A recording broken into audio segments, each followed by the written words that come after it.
தமிழ்நாடு முழுக்க 717 டாஸ்மாக் கடையை மூடுறதுக்காக சிஎம் விஜய் அவர்கள் அதிரடி உத்தரவு போட்டிருக்காரு. வருமானமே போனாலும் பரவாயில்ல, மக்கள் பாதுகாப்பு தான் முக்கியம்னு இந்த அதிரடி உத்தரவு போட்டிருக்காரு சிஎம் விஜய். இது வரைக்கும் தமிழ்நாட்டில் 5300 டாஸ்மாக் கடைகள் இருக்கு. அதுல 700 கடையை சிஎம் விஜய் அவர்கள் மூடுறாங்க.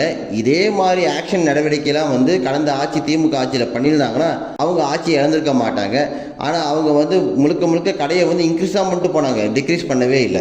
என்னையை பொறுத்த வரைக்கும் தமிழ்நாட்டில் டாஸ்மாக் கடையே இருக்கக்கூடாது. ஏன்னா இங்கே பிரச்சனையே டாஸ்மாக் கடையால் தான் உருவாகுது. பெண்கள் பாதுகாப்பு கேள்விக்குறியாக இருக்குன்னா அதுக்கு ஒரே காரணம் இந்த டாஸ்மாக் கடையால் தான். கொலை, கொள்ளை, பாலியல் வன்கொடுமை இதெல்லாமே எதுக்காக நடக்குதுன்னா இதெல்லாமே டாஸ்மாக் கடையால் தான் நடக்குது. குடிச்சிட்டு போய் தான் இந்த வேலையெல்லாம் பார்க்குறானுங்க. ஸோ முதலமைச்சர் விஜய் அவர்கள் எடுத்த இந்த முடிவுக்கு நம்ம மிகப்பெரிய பாராட்டு கொடுக்குறோம். ஸோ ஃபியூச்சரில் டாஸ்மாக் கடையை மூடுவாங்க நம்ம நம்புகிறோம். கொஞ்சம் கொஞ்சமாக டாஸ்மாக் கடையை முழுசாக மூடிட்டா ரொம்ப ரொம்ப நல்லது. தமிழ்நாட்டு மக்களுக்கு நல்லது, தமிழ்நாட்டு இளைஞருக்கு நல்லது. இந்த இடத்துல சிஎம் விஜய் சாருக்கு ஒரு சின்ன கோரிக்கை, கல்லு கடையை திறந்தா நல்லதாக தான் இருக்கும். ஏன்னா கல்லு உணவுல ஒரு பாதியாக தான் கல்லை பார்க்கப்படுது. கல்லு குடிச்சு யாருக்கும் உடல்நிலை கெட்டு போகாது. கல்லு உடம்புக்கு ரொம்ப சத்தான ஒரு உணவாக தான் இந்த இடத்துல இருக்கு.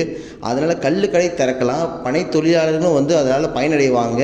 தமிழ்நாடு அரசுக்கும் அதால் வருமானம் வரும். இந்தியாவில் தமிழ்நாட்டை தவிர எல்லா ஸ்டேட்லையுமே கல்லுக்கடை இருக்கு. ஆந்திரா, கர்நாடகா, கேரளா, பாண்டிச்சேரியில கூட கல்லுக்கடை இருக்கு. ஆனால் தமிழ்நாட்டில் மட்டும் கல்லுக்கடை இல்லை. 60 வருஷமா தமிழ்நாட்டை ஆண்ட அதிமுக, திமுக இவங்க மதுபானம் விற்கிறதுக்காக கல்லுக்கடையை திறந்து விடாம கல்லு ஒரு போதைப் பொருளாக சொல்லி நம்ப வச்சுட்டாங்க மக்களை. அதையும் கண்ட்ரோலாக வைங்க. அதிகமாக திறக்க வேண்டாம், அதையும் கண்ட்ரோலாக இருந்தால் ரொம்ப சந்தோஷம் தான். நன்றி, வணக்கம்.